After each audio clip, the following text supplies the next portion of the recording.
ابھی مملک نام کے راوی غائب ہیں اس ابن جریج کی روایت میں. جو حدیث ایسی ہوتی ہے اصول حدیث کے بعد سے وہ منقطع حدیث ضعیف ہوتی ہے.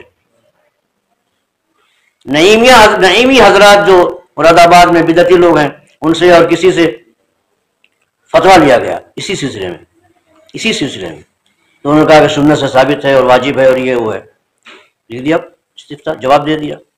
اللہ کے بندے کو کیا سوجھی، مستفتی نے وہ فتویٰ وہ سوال وہ جواب حضرت گنگوئی رحمۃ اللہ کے پاس بھیج دیا. اس زمانے کی بات حضرت گنگوئی کے پاس بھیج دیا. آپ کیا فرماتے ہیں؟ حضرت گنگوئی نے پہلے دیکھا وہ جواب ان مولویوں کا، ہنسے بہت زور سے اور کہا کہ بڑے بیوقوف ہے، انہیں پتہ ہی نہیں حدیث کسے کہتے ہیں. ارے ایک حدیث یہ بھی ہے لیث بن سعد سے مروی ہے جو یہ ہے، اور یہ روایت لیث بن سعد کی مرفوع ہے، مسلسل ہے، بالکل پتہ نہیں ہے. اب خود ہی فیصلہ کر لو. تو فیصلہ کر رہے ہیں حضرت گنگوئی کہ علماء حدیث تو منقطع حدیث پر عمل جائز ہی نہیں سمجھتے، لیکن ہم لفظ ہم ہے، ہم احیانا عمل کر لیتے ہیں. کیا مطلب احیانا کا؟ کبھی کبھی، مہینے میں سال میں ایک آدھ دفعہ. یہ ہے کبھی کبھی مطلب نا، یا روزانہ تو وقف کر کے پڑھیں اور مہینے میں ایک آدھ دفعہ وصل کر دیں. ایسا نہیں. کبھی کبھی کا مطلب کیا ہے؟ کبھی کبھی کا احیانا ہم عمل کر لیتے، کیونکہ یہ بھی ایک روایت ہے منقطع صحیح. احیانا ہم عمل کر. حضرت گنگوئی کا فتویٰ، میں نے اس کتاب کو، ان کے فتوے کو باقاعدہ کتاب بنا کر کے 8 صفحے کی ایک کتابچہ تھا، فتویٰ تھا ان کا، اس کو مد وغیرہ کا بھی بیان تھا اس میں. ہم نے اسے 32 صفحہ کر کے ادھر ادھر سے حوالہ جات وغیرہ نقل کر کے 32 صفحے میں چھاپا ہے. اب اس کا نام جو رکھا ہے حضرت گنگوئی نے اس رسالے کا 8 صفحے کا، اپنے اس کے نام پر غور کرو. نام کا تیور کیا کہتا ہے؟ الفاظ کا تیور، رد الطغیان فی اوقاف القرآن، سرکشی کا رد، سرکشی کی باتوں کا رد کیا ہے. رد الطغیان نام رکھا ہے. خود کیا اندازہ ہوتا ہے اس لفظ سے؟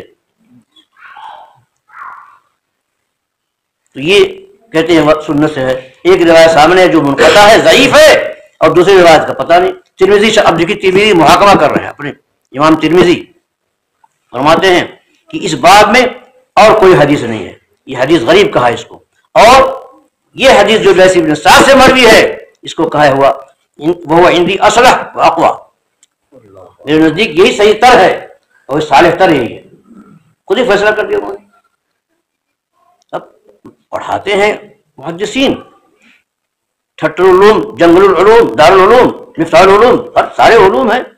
تو اب پڑھاتے ہیں تو کیسے پڑھاتے ہو؟ کیا کرتے ہو یار؟ حدیث پڑھا رہے ہو اس کو صحیح سمجھاؤ نا کہ وہ عندی اصلح و اقوا کا کیا مطلب ہے جو ترمذی کہہ رہے ہیں. اب گنگوئی رحمۃ اللہ کو فتویٰ کسی کو کیا پتہ.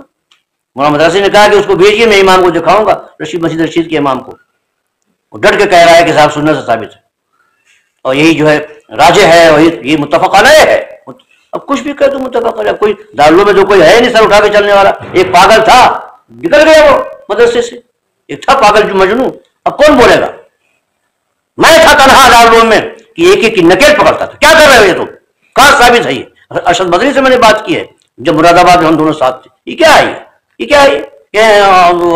ہاں پر فن. وہاں صحیح صاحب نے مجھ سے کہا ایک مسئلے میں، تو میں نے لکھ کر کے دیا ان کو. تو فرماتے ہیں دیکھ کر غور سے سن لو، آپ پر فن غالب ہے اور آپ کے لیے یہی بہتر ہے. ان کے خلاف تھا، میری تحقیق جو تھی ان کے خلاف تھی. تو میں نے پہلے دارالعلوم کے مفتیوں کو دکھایا، میں نے سب نے کہا کہ آپ بالکل اس میں کچھ کمی بیشی نہیں کیجیے گا، یہ بھیج دیجیے آپ. تو لکھا ہے آپ نے، تو دیکھا انہوں نے، پہلے توقف رہا ان کو. اس کے بعد فرماتے ہیں کہ آپ پر فن غالب ہے اور آپ کے لیے یہی بہتر ہے. یہ جملہ تھا ان کا. تو میں جو بیوقوف تھا میں بولتا رہتا تھا وہاں، جب تھک گیا تو چلا گیا چھوڑ کر کے. یاد رکھو مجھے نکالا نہیں گیا ہے. بعض بیوقوف اس طرح کہتے ہیں وہاں دارالعلوم میں بیٹھ کر کے احمق کہ ان کو نکال دیا گیا. جدہ سے قاری مولانا رفیق صاحب نے پوچھا دارالعلوم کے ایک استاد سے، وہاں گئے ہوئے تھے ملنے کسی کے ساتھ، تو وہاں جواب دیا کہ وہ ان کو تو وہاں سے نکال دیا گیا ہے، وہاں نہیں ہے، نکال دیا، اخراج ہوا ہے. اب دنیا تو ایک مٹھی میں آ گئی ہے نا اب. تو ان کے صاحبزادے نے کہا کہ اب کمرے سے نکل کے دروازے پہ چلے گئے اور فوراً فون کیا مفتی ابو القاسم بنارسی کو. کہ ابو الحسن کو مدرسے سے نکالا گیا ہے؟ کہا نہیں، بالکل نہیں، انہوں نے استعفیٰ دیا ہے، ان کا استعفیٰ تو بہت مشہور ہے، 120 صفحے کا استعفیٰ ہے مولوی صاحب، 120 صفحے کا چھپا ہوا استعفیٰ دیا تھا میں نے۔ ایسا استعفیٰ دنیا میں کسی نے دیا ہوگا کہ کتب خانوں سے جا کے کہتے ہیں ارے وہ استعفیٰ والی کتاب چاہیے، پیسے لے خریدتے ہیں، استعفیٰ خریدتے ہیں پیسے لے، تیسرا ایڈیشن ختم ہو رہا ہے، سب کے کچے چٹھے ہم نے کھولے اس کے اندر۔ تو کوئی کچھ کہتا ہی نہیں ہے، پڑھا رہے ہیں، کیا پڑھا رہے ہیں، کیسے پڑھا رہے ہیں، اور پڑھنے والے کیسے پڑھ رہے ہیں۔ اب جب ترمذی میں اس سلسلے میں وہ خود فرماتے ہیں حکیم ترمذی، امام ترمذی، کہ وہ عندی اصح و اصلح، یہ ہے۔ اب کون ہوتے آپ کچھ اور کہنے والے؟ کیسے ترمذی پڑھاتے ہو یار، کچھ کیا کرتے ہو بیٹھ کے مدرسے میں؟ تو اس کا خیال رکھو، یہ وقف جو ہے نا غلط ہے، ہو ہی جائے کسی وجہ سے تو ٹھیک ہے، اور پھر لوٹانا نہیں ہے، کیونکہ آیت ہے، آیت گول دائرہ ہے، اس کا صرف اتنا فائدہ ہے، صرف اتنا فائدہ کہ لوٹانے کی ضرورت نہیں پڑے گی، بس اس کے احترام میں۔ اور یاد رکھو کہ یہ آیات جو ہے صرف وقف کرنے کے لیے نہیں بنائی گئی ہیں، دوائی اور دیگر اس کے مسالے ہیں، مسئلے ہیں، ورنہ اگر وقف کر کے آپ پڑھاتے تو اختلاف نہ ہوتا سورہ فاتحہ کی آیات کے سلسلے میں۔ 7 آیتیں ہیں کہ 6 آیتیں ہیں، کیا اختلاف ہو گیا؟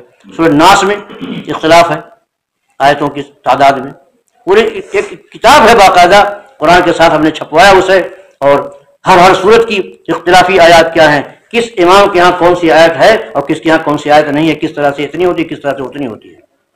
7 کے سلسلے میں تو متفق علیہ ہے نا، سبع مثانی کہا ہے اللہ تعالیٰ نے، سبع مثانی 7 آیتیں، تو 7 تو بنانی پڑے گی آپ۔ تو جو لوگ 7 آیتیں اور 7 بناتے ہیں تو بسم اللہ الرحمن الرحیم کو ایک آیت شمار کرتے ہیں، جو وہاں نہیں مانتے۔ آپ دیکھیے جہاں 5 بنا ہوا ہو، یہاں دیکھو 5 جی 5 بنا ہوا ہو، وہ مختلف فی کی علامت ہے پورے قرآن میں۔ کہاں بنا ہے جی 5 کہاں ہے؟ کہاں ہے جی؟ یہ ہے یہاں ہے، دیکھو یہاں رکھ دیتے ہیں انعمت علیہم، 5 بنا ہوا۔ سورہ الناس میں دیکھو، پورے قرآن میں ہر صورت کا جائزہ لیا ہے ہم نے، پورے قرآن کو چھاپ دیا ہے قرآن کے ساتھ ساتھ۔ سورہ الناس آخر بالکل آخر جی دیکھو، یہ دیکھو 5 بنا ہوا ہے۔ یہاں اختلاف ہے آیت ہونے نہ ہونے کا، میں اعداد نے اختلاف کیا ہے۔ اگر اسی طرح پڑھاتے آپ اور پڑھتے نماز میں وقف کر کے تو وہاں اختلاف کی گنجائش کیسے ہوتی؟ بعض نے آیت مانی ہے علیہم پر، بعض نے نہیں مانی ہے، ایسے پورے قرآن میں ایسے ہی اختلاف نہ ہوتا۔ اختلاف کیوں ہے؟ کبھی کیا کبھی نہیں کیا، کسی کو پڑھایا وقف کر کے تو کسی صحابی کو پڑھایا بغیر وقف کے، تمام مسائل ایسی ہیں، سب نے اپنے اپنے سلسلے کو آگے بڑھایا۔ اس لیے اور جو سبع مثانی اور بسم اللہ کو آیت نہیں مانتے اس صورت کا، وہاں آیت مانتے ہیں علیہم پر، تب نہ 7 ہوگی۔ اور جو نہیں مانتے وہاں آیت اختلاف ہے تو بسم اللہ کو ملاتے ہیں، بسم اللہ الرحمن الرحیم ایک آیت ہو گئی سورہ فاتحہ کی، فاتحہ کا جز مانتے ہیں اس کو۔ اس طرح 7 آیتیں تو بنانی پڑے گی، وہ تو ہے ہی۔ یہ باتیں کچھ ایسی بے ربط سی آ گئی ہیں، مجھے اس لیے غصہ کبھی آتا ہے کہ عالم ہیں، زمانے سے امامت کیے جا رہے ہیں، اور بھیڑوں کی طرح سے زندگی گزر رہی ہے قرآن کے سلسلے میں۔ یدی بھیڑیا دتان ہوتی، بھیڑیں سر جھکا کے چلتی ہیں، دائیں بائیں کچھ دیکھتی نہیں، کہاں جا رہی ہیں، کہاں گر رہی ہیں۔ اور اہل علم حضرات کے یہاں یہ مصیبتیں ہیں، تحقیق نہیں کرتے۔ ہم نے سنا ہے مکہ معظمہ مدینہ طیبہ میں، اور ہم نے سنا حضرت مدنی رحمۃ اللہ علیہ ایسا پڑھتے تھے، اور حضرت مولانا ارشد صاحب، یہ کیا ارشد مرشد کی بات کر رہے ہو، یہ کیا تماشا ہے؟ یہ مسائل کو کتاب سے ملاؤ، یاد رکھو یہ حضرت رحمۃ اللہ علیہ ہم لوگوں سے فرماتے تھے، مسائل کو کتاب سے ملاؤ اور کتاب کو اہل علم و تحقیق سے سمجھو۔ ایسے نہیں لے کے بیٹھ گئے، بس لے کے بیٹھ جاؤ گے، ایک حدیث سامنے آ گئی ابن جریج کی اور فیصلہ کر دو گے سنت ہے واجب ہے کیا ہے، دوسری حدیث لیث ابن سعد سے، اس کو دیکھو تو تفصیل سے لکھا ہے انہوں نے۔ تو اس لیے بھائی جو باتیں ٹوٹی پوٹی کہی گئی اس کو الٹے قرآن نہ پڑھاؤ جی، اجماع صحابہ کے خلاف ہے یہ مسئلہ۔ تو صرف اتنی سی گنجائش کہ نماز میں پڑھنے کے لیے آسانی کے لیے صرف سارے عام یاد کرا دیں. باقی اجماع صحابہ کے خلاف ہے. یہ کیسا ہمارے فلاں صاحب ایسا کرتے تھے, کیا تماشا ہے یہ فلاں صاحب ایسا, ارے ابو الحسن کا باپ کرے کچھ نہیں, یہ دین ہے دین, یہاں قیاس اور رائے نہیں چلے گی کسی کی. ہمارے دادا ایسا کرتے تھے, ہمارے والد صاحب ایسا کرتے تھے, یہ کیا چیز ہے؟ تو وہی بات ہوئی, وجدنا آبا آنا, وجدنا آبا آنا, ہمارے نے اپنے باپ دادا کو ایسے پایا ہے. یہ تو کفار مکہ کہتے تھے, وجدنا آبا آنا, ہم نے اپنے باپ دادا کو اسی دین پر پایا ہے, لہذا یہی دین سے. یہ کیا چیز ہے بھائی؟ یہ تو وہی بات ہوئی مشرکین کی بات ہے, ہم نے اپنے باپ دادا کو ایسے پایا ہے. تحقیق کرو, تحقیق, مزاج کو محققانہ بناؤ, الٹے نہ پڑھانا کبھی, اور جہاں جاؤ وہاں اس کو کہو بھی, بیان بھی کرو. 2 4 6 10 کچھ سمجھ میں آ جائے تو ٹھیک ہے. کسی نہ کسی 15 سال پہلے آپ تشریف لائے تھے, بچوں کا شروع کر 15 سال پہلے. جی یہ تعلق رکھتے ہیں ہم. جی حضرت, وہ میں بتا رہا ہوں. تو آپ نے یہ فرمایا تھا کہ سیدھے کرانا ہے, تو میرا معمول اس وقت سے یہی ہے. سارے میں نے پوچھا تو بچوں سے جو میرے پاس تھے بیٹھے ہوئے ابھی, کہ کیسے پڑھا ہے, کتنا بڑا, کہا کہ ادھر سے پڑھا ہے ادھر سے پڑھا ہے. تب کہہ رہا ہوں, ورنہ تو یہ بات آتی ہی نا. 2 لڑکے جو بھیجا تھا 2 فرشتوں کو, جی جی حضرت, تو ان سے بات ہوئی ہے میری, سمجھے, عامر اور شفیع. جی جی اتفاق سے مجھے نام یاد رہتے نہیں, لیکن ابھی کی بات ہے یہ. حضرت اس سلسلے میں یہ تھوڑا سا ہاں, وہ کہیں سے پڑھ کے آئے ہیں. جی کہیں سے پڑھ کے آئے معلوم ہے, تھے. سب پوچھا میں نے, تو کہا کہ دہرادون سے اور دلی سے اور کہاں سے آپ پڑھ کے آئے ہیں.